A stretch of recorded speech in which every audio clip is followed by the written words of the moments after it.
Olá, no programa Santa Inovação de hoje vamos falar sobre a inovação como aliada na agricultura catarinense. E para falar sobre esse tema eu recebo aqui Diego Silva, que é engenheiro agrônomo da EPAGRE, e também Douglas de Oliveira, também engenheiro agrônomo da EPAGRE. Vamos começar falando da questão da produção de alimentos no Brasil, e Santa Catarina em destaque, referência nessa questão, porque nós somos o quinto maior produtor de alimentos no Brasil, né, Douglas? Perfeito. O estado de Santa Catarina se destaca especialmente por ser já reconhecidamente como um pequeno estado em termos de extensão de terra, né?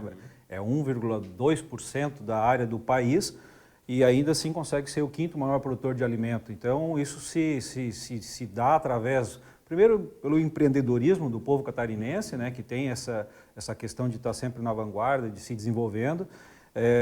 E também pelo uso de tecnologia, né? Nós somos um estado pioneiro em diversas áreas na parte de tecnologia na agricultura, tendo também um serviço muito forte de pesquisa estadual, né, do governo do estado, através da EPAGRE e extensão rural, né, que é quem leva essa tecnologia da pesquisa até o produtor.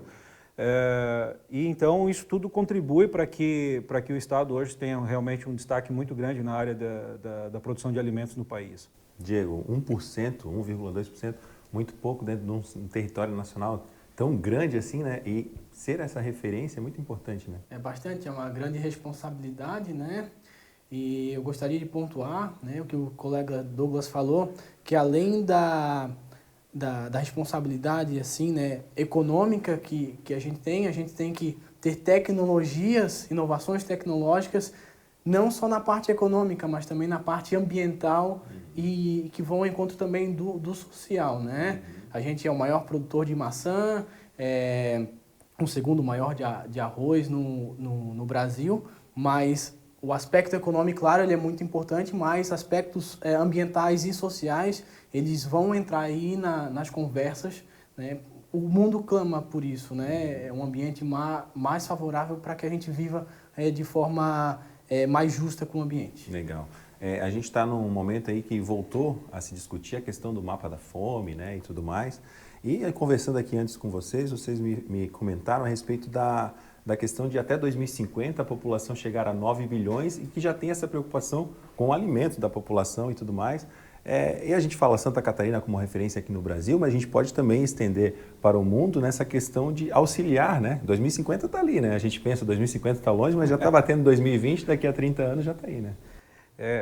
Estima-se que essa população chegando nesse nível, nós basicamente precisaríamos dobrar a produção de alimentos no mundo para que dê conta de, primeiro, alimentar um pouco melhor aquelas pessoas que ainda passam fome, né, em regiões que são realmente menos favorecidas, e prevendo já esse aumento populacional. Então, todo esse desafio colocado para a agricultura mundial ele vai ser superado com o aumento de eficiência produtiva, com mais produtividade, né? Então é desafio para a pesquisa, é desafio para os produtores, é desafio de logística também, porque a gente sabe que grandes regiões, por exemplo, como a África, como a própria Índia, né?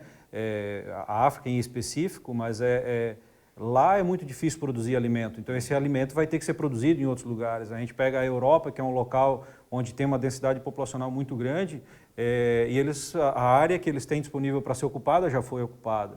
Então a gente vai ser um desafio grande também de logística, de como fazer esse alimento sair dos centros produtores, como o Brasil, a América do Sul como um todo, e chegar nesses pontos. Então aí a gente já pensa em até desperdícios, né? Tudo isso, enquanto a gente tem gente que está com um problema da obesidade certo, a gente tem regiões onde falta alimento, então assim, toda essa dinâmica da distribuição de alimentos é uma coisa que vai ter um desafio muito grande de ser superado. Você falou do desperdício, né? Isso já com alimento lá na ponta, né? Mas o Diego pode comentar também, porque não só produzir mais alimento e novas tecnologias que auxiliem nessa produção maior, né, de alimentos para suprir essa questão da população de 9 bilhões, como também diminuir as perdas lá na produção, né? Quanto menos perder lá, mais alimentos também, né? Sim. A gente hoje tem um grave problema, assim como o Douglas pontuou, que é a questão de logística, né? Aqui, usando o exemplo do Maracujá, por exemplo, o nosso maior centro de distribuição e hoje de entrega se encontram em centros como Minas Gerais e São Paulo, uma grande distância, né? Então, as tecnologias devem ser utilizadas para que a gente possa aumentar a vida útil desses alimentos até chegar ao centro de distribuição e melhorar também, né, aquilo que vai ser entregue para o consumidor final. Falando agora em questão de tempo, né? Santa Catarina é um estado privilegiado até porque a gente tem, de certa forma, estações bem definidas aqui, né? Verão, outono, inverno e assim por diante, né? Como é que a gente pode, com relação agora falando assim na questão de perdas, a gestão de água, como é que ela pode ser feita de uma forma mais eficiente? Felipe, apesar de que a gente tem a distribuição de chuvas de uma forma bastante, dá para se considerar em relação a outros países, ela ou até comparando com o Nordeste. Com o próprio Centro-Oeste, né, que tem climas diferentes. Apesar da gente ter uma distribuição de chuvas regular ao longo do ano, a gente tem momentos que passa por perdas na agricultura por estiagem, né? Então isso é quase que um contrassenso, né? Você ter o país nosso, temos regiões aí entre 1.800 e 2.000 milímetros de chuva por ano, a gente perder produção de alimento por falta de água. Isso mostra que a gente tem uma deficiência do ponto de vista de gestão dessa água. Então a gente precisa usar tecnologia, usar conhecimento e investimento também, para que a gente tenha estruturas que sejam possíveis de armazenar água dentro da propriedade, em momentos onde a gente tem maior chuva, para usar nos períodos de escassez.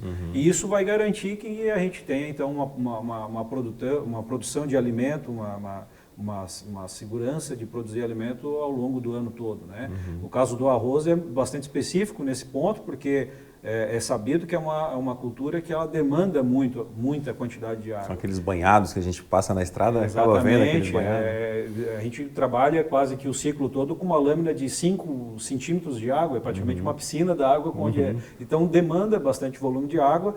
E, por exemplo, se a gente for analisar a região de Araranguá, que é a região maior produtora de arroz do estado, o tamanho dos nossos rios são bem pequenos. Então, como alimentar de água toda essa quantidade de terra, chega em épocas onde chove um pouco menos que falta água no rio. Isso é um impacto ambiental, né? Você ter o rio seco para que a gente possa ter produção de alimento. Então, a gente poderia minimizar esse tipo de problema e isso vai servir para outras regiões, tendo estruturas de armazenagem. A gente já tivemos políticas públicas nessa linha, mas tem que melhorar isso. É uma coisa, é um desafio, né? A EPAGRE vem trabalhando tecnologias para melhorar a gestão de água dentro das bacias hidrográficas onde tem alta demanda, né? A gente tem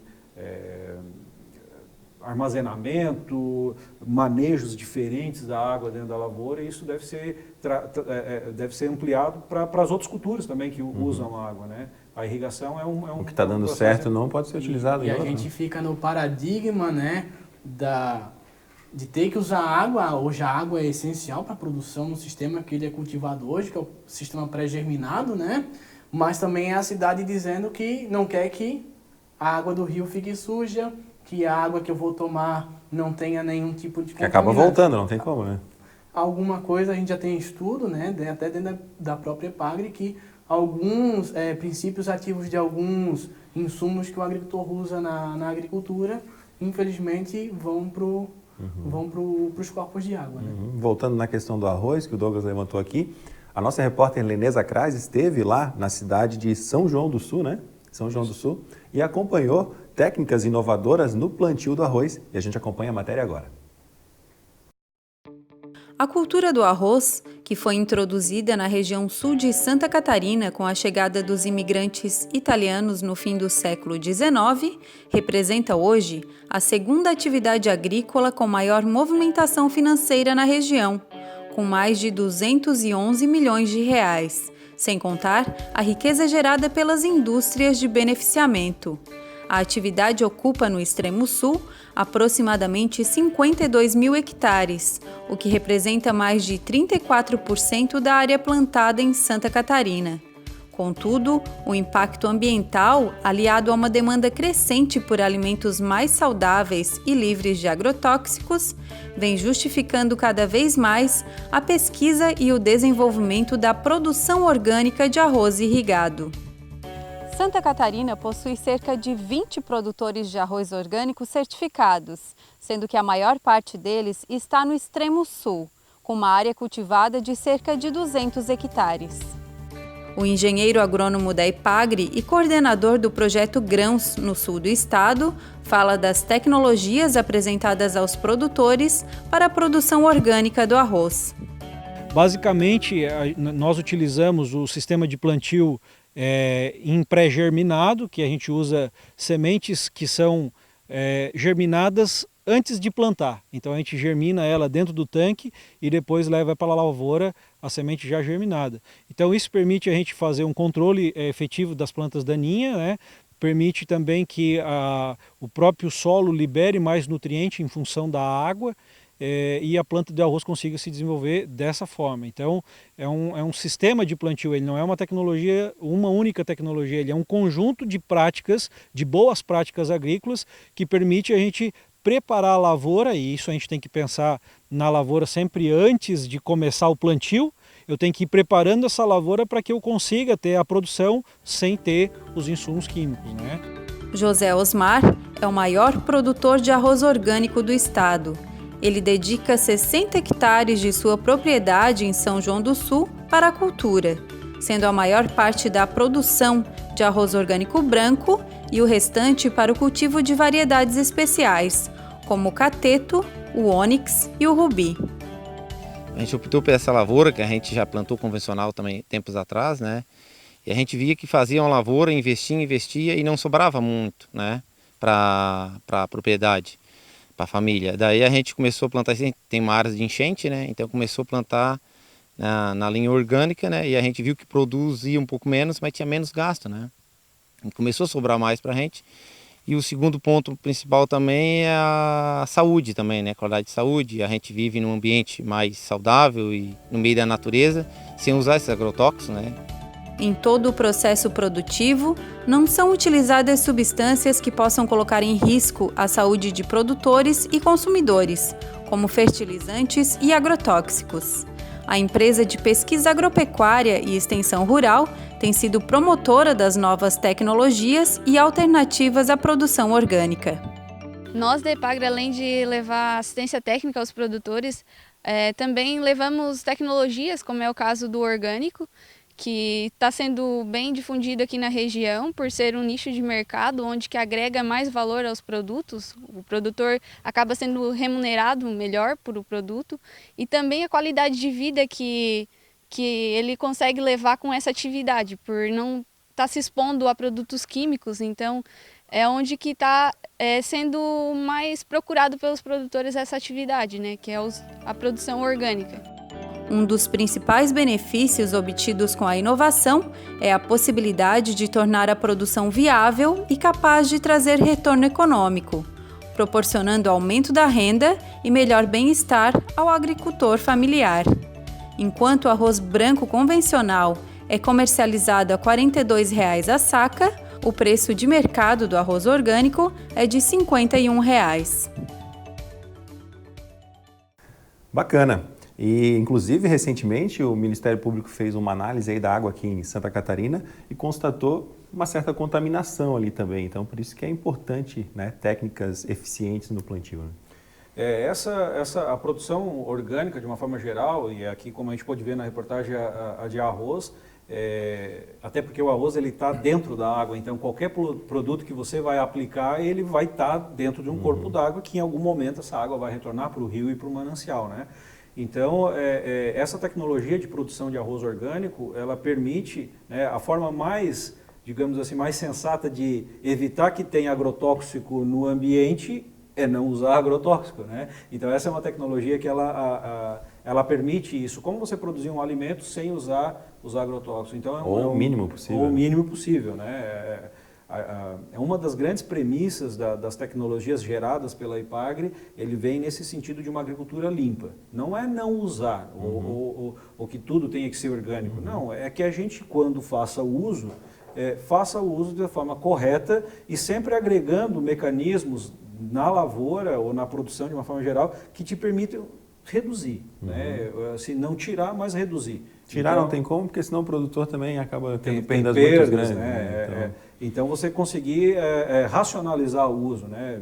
Reduzindo a quantidade ou o número de aplicações. Se você faz uma prática preventiva numa lavoura que te permita tirar uma aplicação, meu Deus, o ganho já seria muito significativo. Tanto de custo quanto quanto para o ponto de vista ambiental. Então, tudo está meio conectado, né? E a produção orgânica ela é uma tecnologia que te permite também atingir isso de uma forma bastante eficiente. Isso em todos os cultivos, né, Diego? Eu penso, né, como a reportagem falou, da produção orgânica, né, um dos métodos é a manutenção da lâmina de água, né, durante todo o cultivo do arroz, né. Faz o bloqueio da água, né? Essa técnica é mais utilizada para controle de ervas espontâneas ou daninhas, né, o agricultor chama de INSO, né, mas essa tecnologia que é usada no sistema orgânico de produção, ela pode se adequar tranquilamente ao sistema convencional, né? O orgânico é sem veneno, sem adubo, o convencional é usando aí os insumos que a gente tem disponível hoje, né? Então, o processo de passagem, vamos chamar assim, do sistema convencional para o sistema orgânico, ele é gradativo e construtivo. Não adianta a gente pegar hoje um produtor que é convencional e querer que amanhã ele produza sem veneno e sem adubo. Então, qualquer atitude que o agricultor tome para que ele diminua alguma aplicação, e aí visando também, além do aspecto ambiental dele não estar colocando um princípio ativo no ambiente, mas também é uma questão econômica, né? Que cada vez que ele deixa de entrar na lavoura, ele diminui o custo de produção dele. Com certeza. Douglas, como é que está a nossa safra de arroz desse ano aqui no estado? Bom, o produtor, metade do rosto está sorrindo e metade está chorando. Está sorrindo porque o preço agora, nesse momento, ele recuperou, tá vendendo bem. Ele recuperou o preço, né? Ano passado foi uma safra muito ruim de preço, o preço foi realmente muito baixo. Em compensação, na safra do ano passado se produziu muito arroz. Em Santa Catarina foi o recorde de produção. Ganha no volume, né? Aí ele ganhava no volume. Aí esse ano a gente teve algumas intempéries climáticas que reduziram, então a produção desse ano, lá no estado, ela tende a ser menor do que a do ano passado, né? E por sorte está sendo compensada por um preço um preço pelo produto um pouco mais remunerador, né? E isso é bem verdade, porque no Brasil a produção e o consumo de arroz é muito ajustado. O que se produz é basicamente o que se consome. Então, e aí o que se exporta é mais ou menos o que se importa. Esse ano, na verdade, né, no ano passado, a última safra, nós tivemos um recorde de exportação. Santa Catarina, inclusive, se posicionou nesse mercado de exportação, através do porto de Imbituba, né, funcionando e exportando arroz. Então, nós conseguimos exportar arroz também. Foi América Latina? Especialmente para a Venezuela. Né? E esse ano, agora, a conjuntura está um pouco menos favorável à exportação, e até porque a produção nacional deva ser um pouco menor, então a gente vai precisar segurar mais arroz dentro do país para que atenda a demanda interna, né? Os estoques estão bastante baixos. Porque é um alimento muito consumido também, né, Douglas? Exato. É o mais consumido ou o segundo mais consumido? No mundo, ele é o segundo cereal mais cultivado, né? Mais cultivado, né? E, na verdade, por consumo direto da população, está entre o primeiro e segundo. Feijão com arroz, né? Em Santa Catarina, e no Brasil especialmente, né? O arroz e feijão. E o arroz ele é extremamente importante no alimento. Só para a gente ter uma ideia, um estudo do IBGE mostrou que 90% dos brasileiros consomem arroz pelo menos uma vez todos os dias. Então é uma questão até de segurança alimentar. E é bastante interessante porque Santa Catarina e Rio Grande do Sul, que são os dois estados bem no extremo sul né, do país, eles produzem juntos 80% de todo o arroz nacional. Então tem que sair daqui e até o Nordeste esse arroz para ser consumido lá. Então é uma característica que traz muita importância para cada um dos produtores de Santa Catarina que eles estão produzindo o arroz que vai alimentar o país todo. Me desculpa, Diego, mas é porque a especialidade do arroz é aqui, né? No próximo bloco a gente vai falar do maracujá. Não tem problema. Mas a rentabilidade está boa, então, podemos dizer assim. Esse ano está boa. Esse ano está remunerando os custos de produções, o custo de produção assim, de uma forma bastante significativa, compensando o que aconteceu no ano passado. Né? De uma forma geral, o arroz ele é uma cultura que, muito embora a gente tenha esse ano, vamos dizer que o preço está, entre aspas, bom, mas se nós formos analisar, há 15 anos atrás já foi vendido arroz ao mesmo preço que está hoje. Então isso traz uma característica para o produtor de arroz bastante desinteressante, vamos dizer assim, porque todos os produtos aumentaram. Né? A gente for analisar o preço do adubo, o preço do óleo diesel, nos últimos 15 anos o quanto aumentou isso. E o preço do arroz está o mesmo preço de 15 anos atrás. Então o agricultor que produz arroz ele tem que estar muito antenado com o custo de produção, porque a margem dele está muito pequena. Se a gente for analisar a questão da remuneração na atividade de arroz, um número que me chama muita atenção, do ponto de vista negativo, né, mostrando essa redução da rentabilidade da cultura, é que em 2006, o último censo que a gente teve apontava 12 mil produtores de arroz em Santa Catarina, 12 mil famílias que trabalhavam com arroz.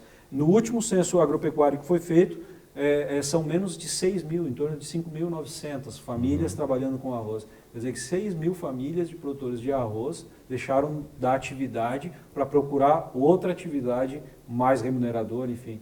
Então, assim, a margem é muito estreita, então o produtor tem que estar muito antenado para ter boa produtividade aliado com baixo custo, porque senão ele não consegue pagar. A gente vai falar no próximo bloco também sobre inovação no campo, sobre o maracujá, que eu falei que o Diego agora vai falar mais na sua especialidade aí, que é o maracujá também, né? E um assunto muito importante que eu vou contar com a contribuição de vocês também, que é a questão da sucessão familiar no campo. Antigamente a gente falava em êxodo rural, né? Agora a gente vai falar em sucessão familiar. Então não saia daí, que a gente volta já com o programa Santa Inovação.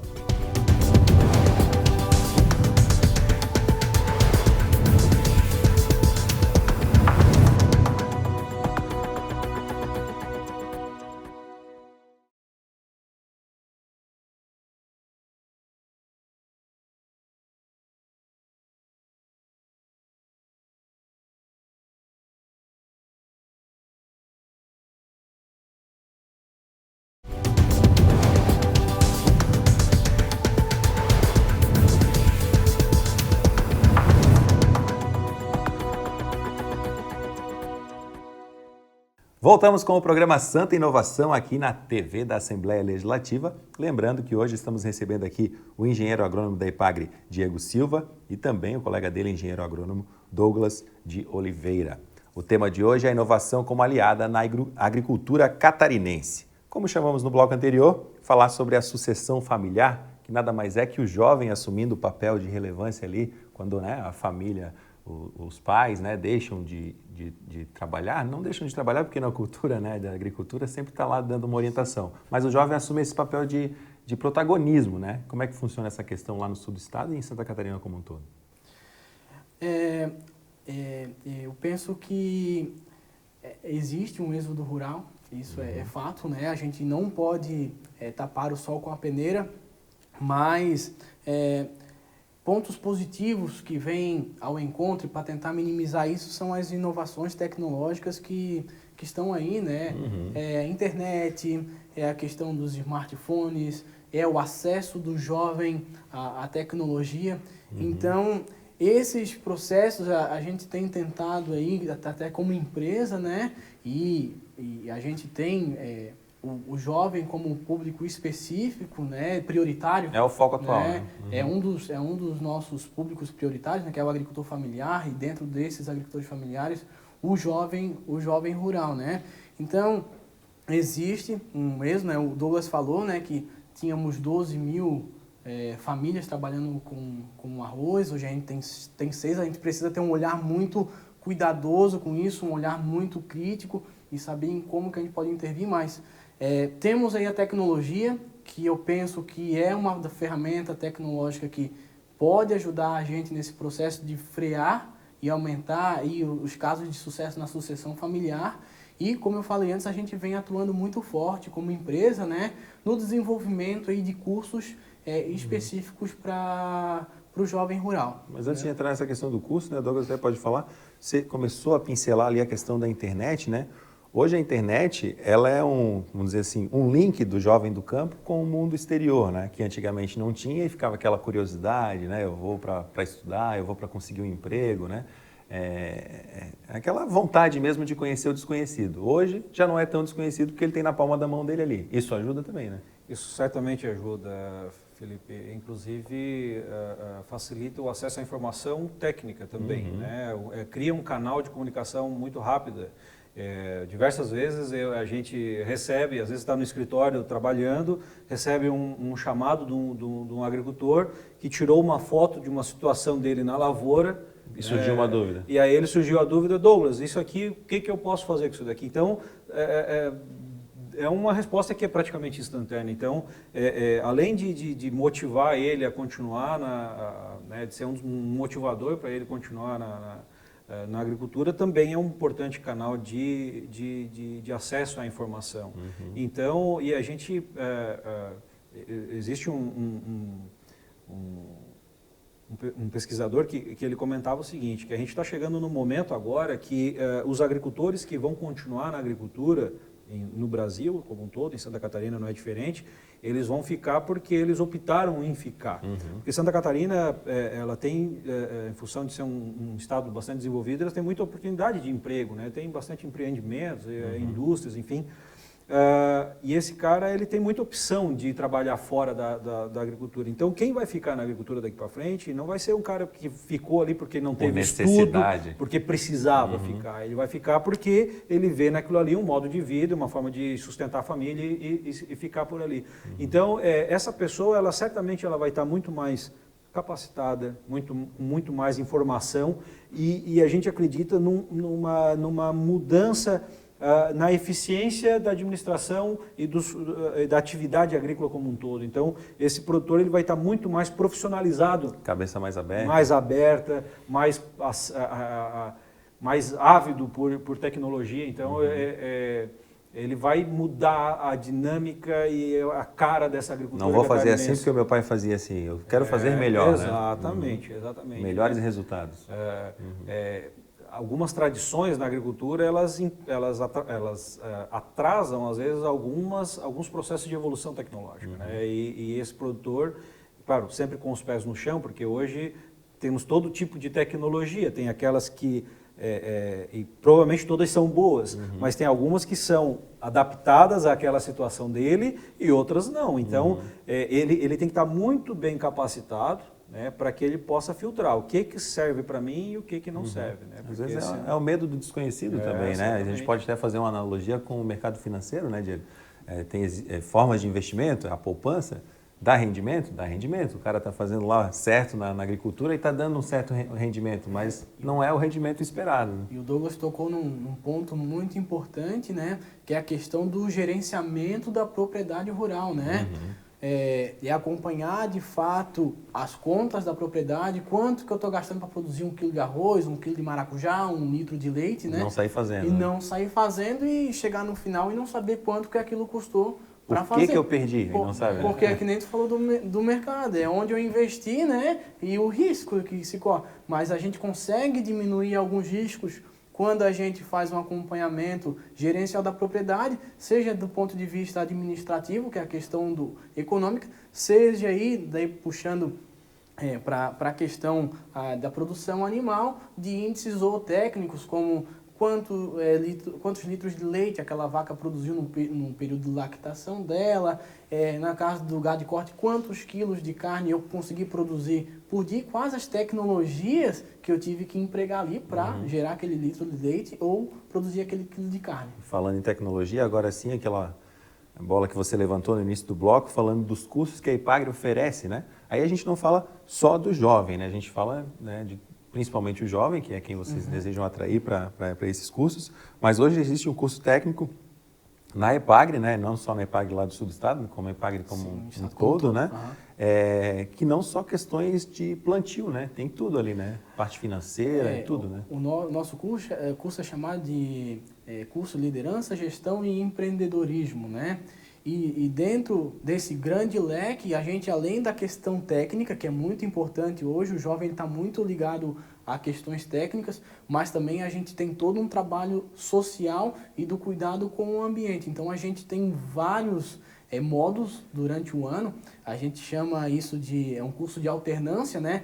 O jovem vem, fica 2, 3 dias no centro de treinamento, convivendo com os técnicos que vão ali dar as palestras, fazer algumas visitas em algumas propriedades, depois ele volta para a sua propriedade para refletir sobre o que ele viu no curso, olhar para a sua propriedade e dali ele tomar algumas decisões de aplicabilidade daquelas técnicas ou na propriedade, né? O que eu acho interessante é que vocês fazem um trabalho ativo, né? Vão na propriedade buscar o aluno, não é esperando, tem o curso aberto, quem quiser vem, né? Vai lá buscar, né? A preparação para esse curso, ela começa muito antes do início do curso. Então, nós identificamos famílias que têm jovens dentro daquela família e aí sim, visitamos eles, motivamos eles para participar do curso, né? O curso ele tem duração de um período longo, né? A gente já deve estar na 5ª etapa, ou sexta, né? 6ª etapa já. Da primeira turma? Não. 6 anos já fazendo esse que curso. Turmas É a 6ª turma que está sendo formada. Bacana. Teve algumas que, inclusive, no ano passado, nós tivemos uma turma nova e mais turma que é de egressos, né? Passaram pelo curso, agora volta para dar mais uma afinada. Mais uma pós-graduação, né, Douglas? Alguma coisa que aprimorar alguma parte que ficou para trás. É importante salientar antes de você continuar, gratuito, né? Gratuito, exatamente. Esse o financiamento desse curso vem por programas que a EPAGRE desenvolve através do governo do estado, né? Sendo a EPAGRE o braço do governo do estado que atua nessa parte de capacitação dos agricultores. Tivemos o SC Rural, hoje a EPAGRE e o governo entendeu que, mesmo com o fim do SC Rural, que terminou no ano passado, isso é importante. O trabalho com o jovem, preparar ele para a sucessão, para que ele venha assumir a propriedade, isso é extremamente importante. Então, nós vamos manter, nem que seja com dinheiro próprio da EPAGRE mesmo, né? do governo do estado. Então, é isso que motiva esse curso perdurar e certamente vai continuar, porque eu quero pegar um gancho aqui. Existiu um trabalho forte com juventude rural no tempo da Caresc ainda, que depois virou a EPAGRE, né?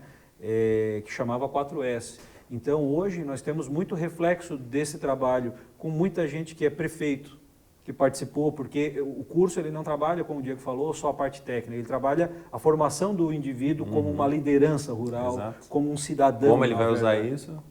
Fica a Ele critério. pode continuar na agricultura ou ele pode sair para trabalhar fora, mas ele vai estar formado como um cidadão melhor. Eu acho que esse é um dos papéis que a EPAGRE desenvolve e a retomada desse trabalho com a juventude rural contribui com a sociedade como um todo, né? Formando lideranças, formando presidente de cooperativa, enfim, pessoas melhores capacitadas têm condições de desenvolver melhores as suas sociedades, as suas comunidades, né? Interessante porque a juventude está muito acostumada a essas questões tecnológicas e é justamente por isso que agora a gente fala do aplicativo EPAGRE Mob, que traz muitos conteúdos exclusivos para o homem do campo e a tecnologia não traz só informação, como também agiliza a vida do agricultor. A nossa repórter Michele Todescato esteve na EPAGRE e traz mais informações deste aplicativo. Olá, Michele. Oi, Felipe. O aplicativo EPAGRE Mob veio para facilitar a vida do produtor catarinense.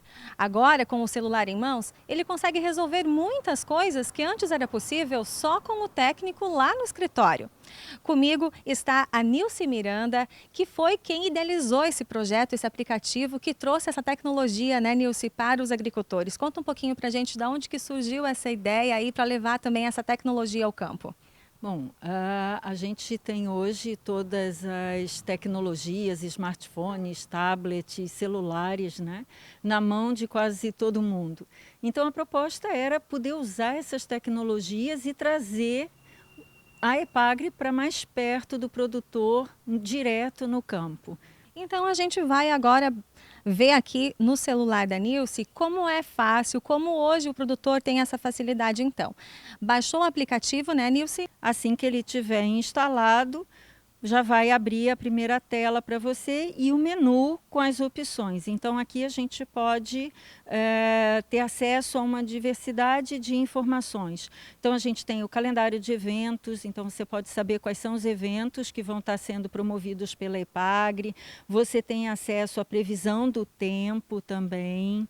Você também pode ter acesso ao nosso programa de rádio, a quais são os serviços que você pode acessar junto à nossa empresa, as tecnologias que a EPAGRE disponibiliza, que estão a serviço do produtor, as publicações que nós editamos e aquelas que são inclusive gratuitas, você pode baixar automaticamente, né, pelo seu celular e fazer uso dela. Você aqui também consegue ter acesso às unidades da EPAGRE, os endereços de todas as nossas unidades e as pessoas que trabalham em cada uma delas para poder contactar. E o interessante mesmo é que dentro do aplicativo, nessa parte Minha EPAGRE, é aí que está esse boca a boca, esse olhar mesmo junto com o técnico, do produtor com o técnico, né? Exatamente. O Minha EPAGRE, ele é o nosso grande diferencial que vai trazer essa interatividade com o nosso produtor. Então, através do Minha EPAGRE, que é acessado pelo seu CPF e a senha que você mesmo define, você passa a ter acesso ao seu prontuário, ou seja, todo o seu histórico de relacionamento com a EPAGRE. E através dele, a gente também pode solicitar o atendimento ao técnico. Então, eu posso aqui tirar uma dúvida, se eu estou com um problema com uma planta, por exemplo, eu posso chegar, tirar uma foto, né, simulando aqui, eu posso tirar uma foto dessa planta que está com um problema, escrever qual é a minha dúvida, o problema, anexar essa foto e ela vai ser encaminhada para o técnico que atende a sua propriedade. E assim, então, o produtor não precisa mais se deslocar. A gente aqui em Florianópolis tem a central, que é aqui mesmo na Grande Florianópolis, mas existem tantos outros que estão longe, né, no oeste, e às vezes tem que se deslocar muitas vezes da lavoura, mais longe para falar com o técnico. Aqui facilitou tudo, então. Bastante. Ele vai ser atendido pelo próprio técnico que ele já está acostumado, do escritório local que o atende, mas é mais um canal para ele exatamente não ter que se deslocar. Então, isso não tira a presença do técnico na propriedade, no campo. Mas, como eu disse, é um canal a mais para ele poder se comunicar e tirar uma dúvida e até mesmo, se não for possível, o próprio técnico na resposta agendar uma visita. Que bacana. Obrigada, tá, Nilce? Parabéns pela iniciativa. Felipe, a gente volta com o estúdio então, com você, sabendo, né, ficando feliz que Santa Catarina aí deu um passo à frente então em levar a tecnologia também aos nossos produtores aí de Santa Catarina. É com você.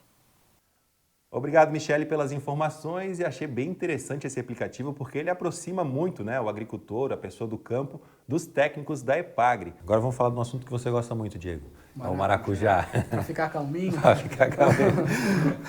A nossa repórter Helenesa Crase, ela teve lá no sul do estado, se não me engano foi em dois municípios, né, duas propriedades em municípios distintos, para conhecer as inovações no plantio do maracujá. Vamos acompanhar.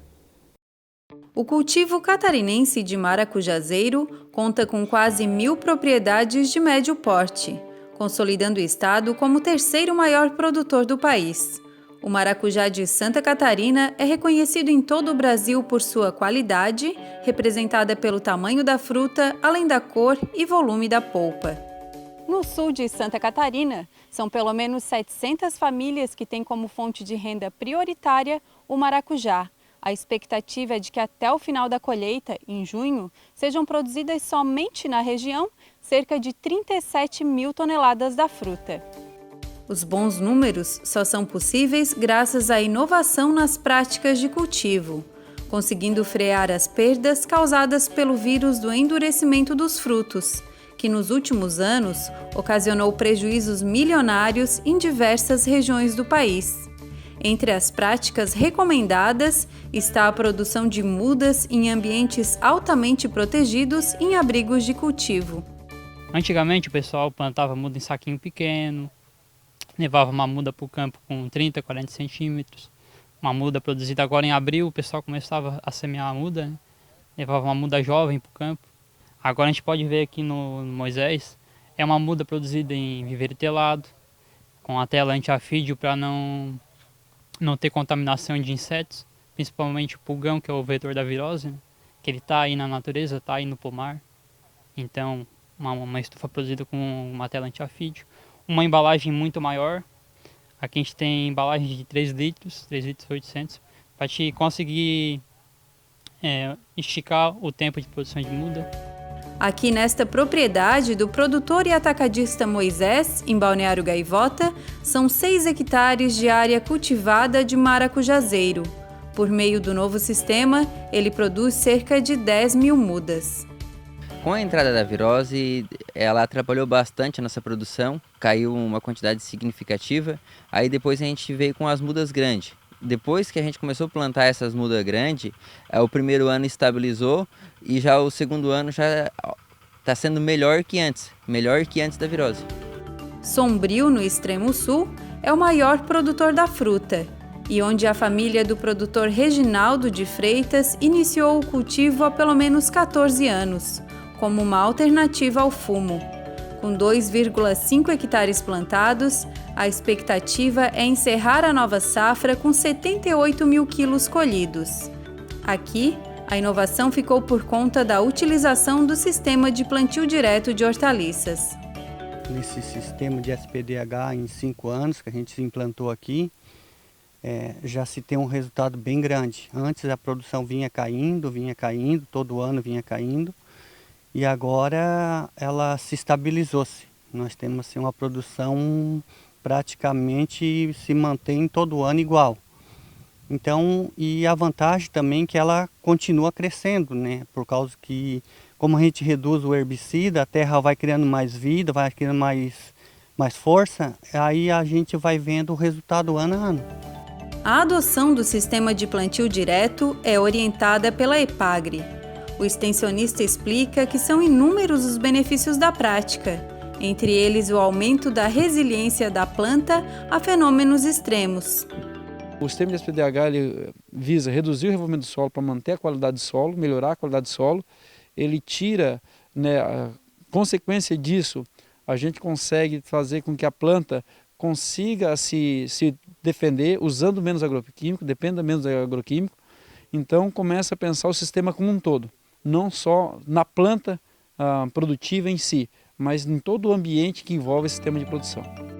A região do extremo sul produz mais de 80% de todo o maracujá produzido no estado, gerando uma receita bruta anual em torno de 50 milhões de reais.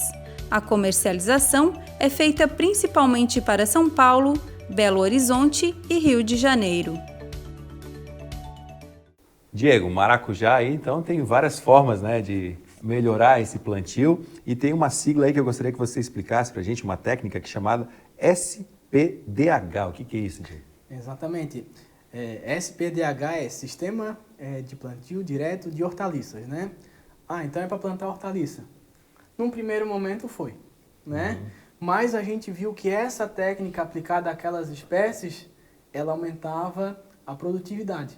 Por que não expandir o seu uso para outras espécies? E não foi diferente com o maracujá, né? Então, o que é o SPDH, né? É proteger o solo, né? Simplesmente é como se você armasse um guarda-chuva sobre o solo, né? Utilizando uma outra espécie. No inverno, por exemplo, a gente pode plantar uma aveia com uma ervilhaca, né? E aí a gente pode... E aí a cultura comercial a gente planta no meio dessa palha, né? Ou seja, a gente protege o solo, aumenta a matéria orgânica, que é uma busca aí do agricultor, que é aumentar a matéria orgânica, que é a gordura do solo que eles falam, promover a vida no solo. Diz que essa palha aí, curiosidade agora, bastidores, né? Nossa repórter ficou meio curiosa com essa palha aí, né? Ficou porque, como eu falei, né? O plantio direto ele começou com essa ideia de plantar na palha, né? É você plantar essas espécies, por exemplo, né, aveia, e passar em um herbicida, secar aquela palha e você plantar no meio. Hoje a gente já tem aí um outro viés que é plantar direto no verde, né? E foi bem engraçado lá no momento que a gente chegou no ambiente, porque tinha mato no meio. Ah, foi no mato, foi não no foi na mato, palha. né? Tinha bastante espécie lá que o agricultor antigamente via aquilo como um isso que atrapalhava, né? Isso em decorrência da Primeira, Segunda Guerra Mundial e aquela questão toda de se produzir alimentos, porque a população estava com fome. Então aí se geraram pacotes tecnológicos na Revolução Verde, então tinha que ser o maracujá e tudo capinadinho.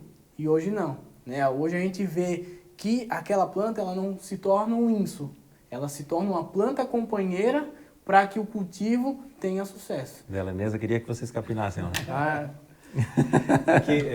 Esse processo ele é inovador e ele é muito interessante aqui, especialmente para a nossa região, onde a gente vive num clima tropical, onde chove muito e tem muita temperatura, porque nós importamos o modelo de agricultura do Brasil, ele, num primeiro momento ele foi importado do hemisfério norte. Perfeito. Situações completamente diferentes.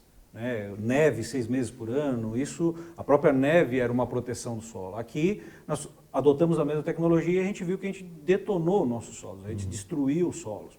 E agora a gente volta a pensar, esse modelo de agricultura, já isso há algum tempo, já há bastante tempo, né? A gente vem identificando isso, a gente precisa proteger esse solo. Existe um ditado que fala que dos gurus, mente sã, corpo são. No caso da agricultura é solo são, planta sã. Então essa é uma ideia de que protegendo o solo, tem toda a lógica, né? Melhorando o solo, a gente consegue melhorar também o desempenho das plantas, e isso é bastante visível, né? É por isso que e é uma mudança, e ela começa culturalmente. Então ela começa primeiro na cabeça, né, das pessoas que estavam acostumadas a ver uma lavoura onde era tudo limpo. A nossa descendência, inclusive de alemão, eles, quando tinha uma hortinha atrás de carro, varriam o carreiro no meio, entre os canteiros, para ficar limpinho. Se tivesse uma folha, tirava. E agora você faz uma lavoura no meio de uma palhada, de um resto cultural de outras plantas. O Diego chegou até a citar o plantio em cima de plantas vivas, né? Você planta o que você quer. Uma proteção natural, né? Numa proteção que está viva ainda. Então isso, com certeza, traz muito benefício para o solo e para a cultura que está ali em cima. A gente vai continuar esse papo no próximo bloco, que está muito interessante.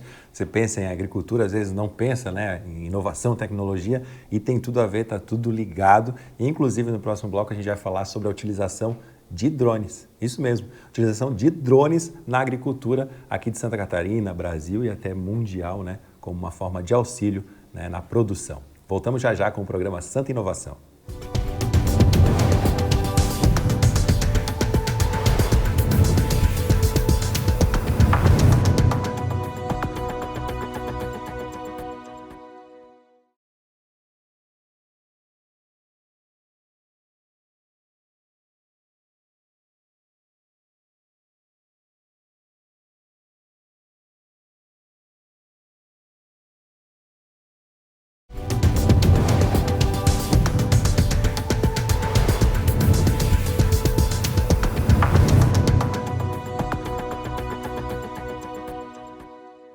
Voltamos com o terceiro e último bloco do programa Santa Inovação aqui na TV da Assembleia Legislativa.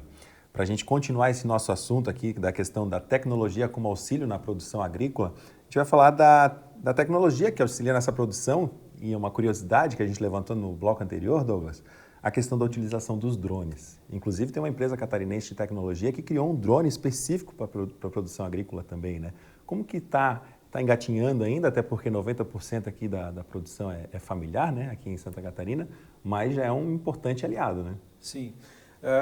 Essa tecnologia da aplicação de drones, ela está sendo muito estudada e cada vez mais difundida, na verdade, do ponto de vista de como um auxílio do monitoramento das lavouras, né? Então a gente, através do uso desses equipamentos, eles geram imagens bastante tecnológicas, vamos dizer, qualidade, infravermelho, com qualidade, e através do estudo dessas imagens a gente consegue identificar desde o estado nutricional daquela planta, ele gera um mapa da propriedade dizendo, aqui essa área está melhor nutrida, essa parte aqui está com deficiência, e nessa área aqui eu posso ter um possível ataque de inseto que está causando prejuízo na planta, e a partir dessas imagens aí a gente consegue gerar informações de como atuar. E especificamente, eu acho que uma das aplicações muito interessantes disso é que você pode começar a fazer a aplicação dos insumos de forma variada, local. Então, se eu tenho uma área que está com deficiência nutricional, lá eu vou ter que aplicar mais. Nessa outra área onde a nutrição está ok, eu posso aplicar menos. E isso otimiza, na verdade, a utilização do insumo, né? Eu tenho um ataque de uma praga que está só naquele ponto da lavoura. Então, em vez de você aplicar o agrotóxico em toda a área, você consegue fazer uma aplicação localizada. Mas o produtor faz essa leitura da imagem e ele vai lá e aplica, ou o próprio drone já faz esse serviço? Né? Perfeito.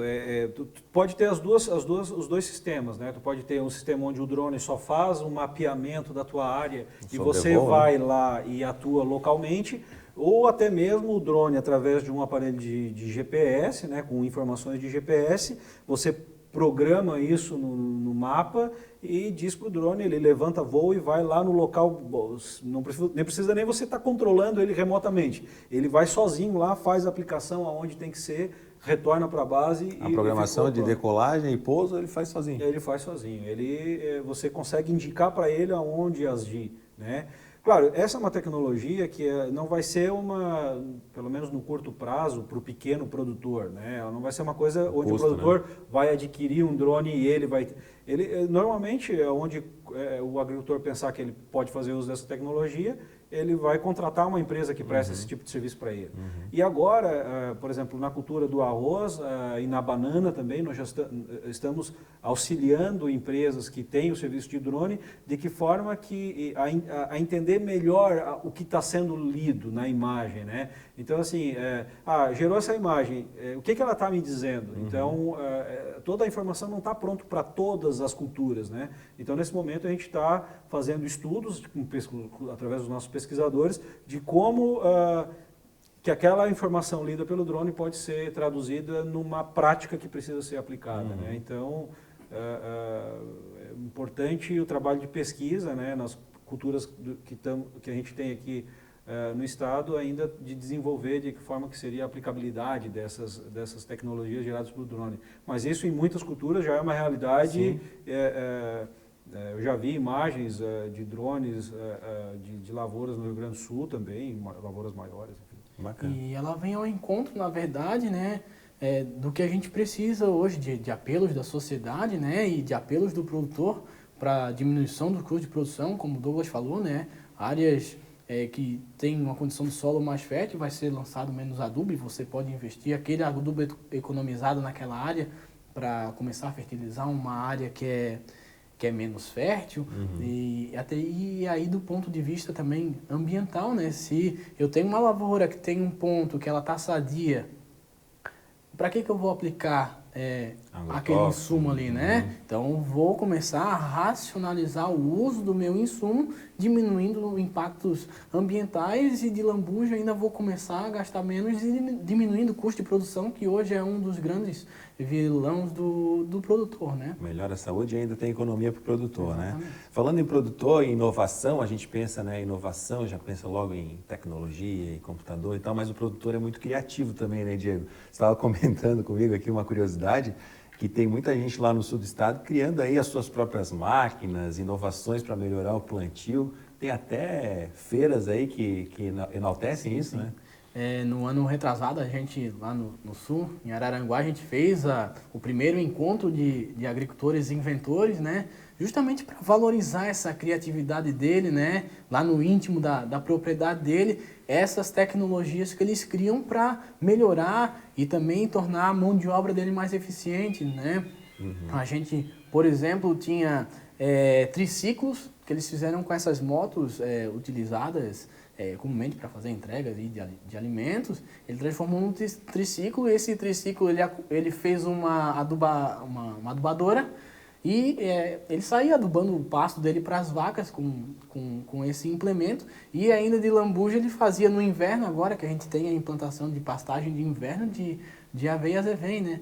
Então... E tudo de forma muito improvisada, né? Tudo de forma Dizem improvisada, em que baixo custo. a necessidade é a mãe da criatividade. Então, nesse ponto, o agricultor ele é muito inventivo. Ele, às vezes, não tem um equipamento pronto para ele comprar para suprir aquela necessidade que ele tem. Então, ele vai lá e cria. Ou ele tem o inventa. equipamento, mas é muito caro. Ou é muito caro, ele exatamente. vai, Então, ele consegue adaptar essa tecnologia à necessidade dele. E o que acontece muito, né? Ele usa lá, por exemplo, para fazer, como eu te falei, a adubação e fazer a semeadura de algumas espécies, né? E é um veículo leve, né? E aí pensando numa questão de solo, né? Se você vai usar um trator para fazer isso, você pode estar causando algum dano ao solo de compactação. Então, às vezes está lá o trator depreciando dentro do galpão, porque é pouco utilizado, é um trator muito grande para aquela propriedade. Então, essas inovações que o agricultor faz dentro da propriedade dele, né, além de diminuir o custo de produção, seja custo fixo, seja custo variável, ainda de quebra, ele causa um menor impacto ao meio de cultivo dele. Tem que enaltecer mesmo, porque o povo é criativo, né?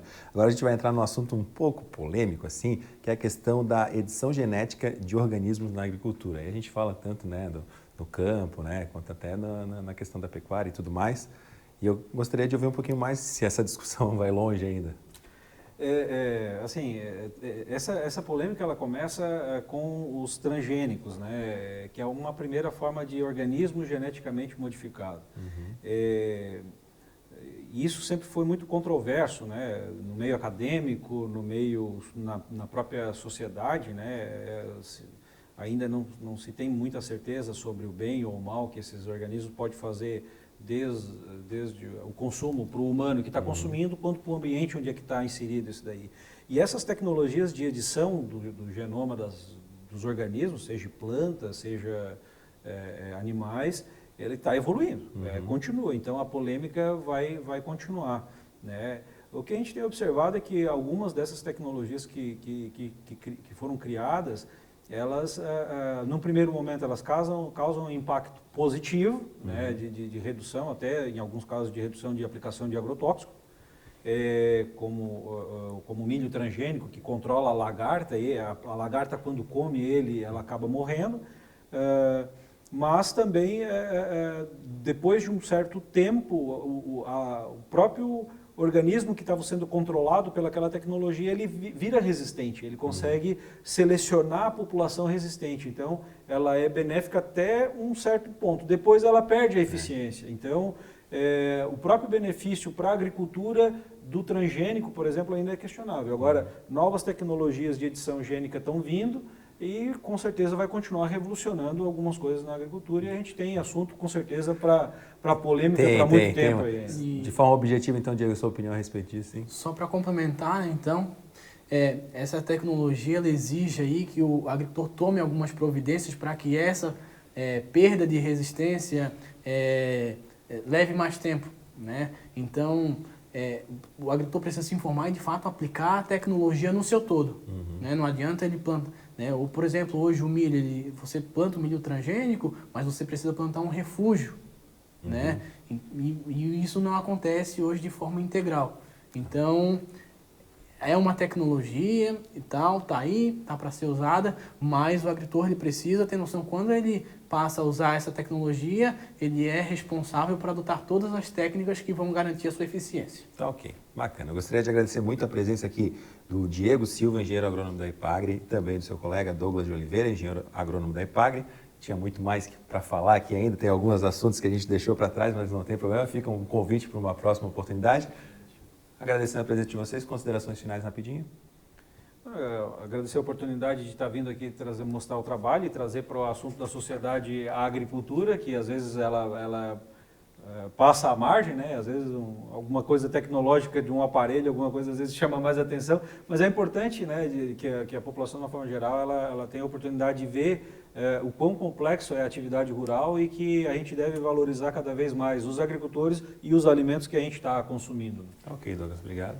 Felipe, gostaria de agradecer o convite novamente, né?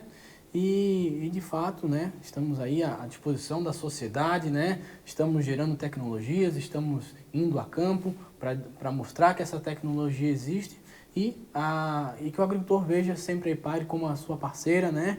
e que ele nos procure aí, no que for possível, com certeza iremos atender a demanda dele. Agradecer também a você que nos acompanhou aqui no programa Santa Inovação, aqui na TV da Assembleia Legislativa, e voltamos em breve com um novo tema para você.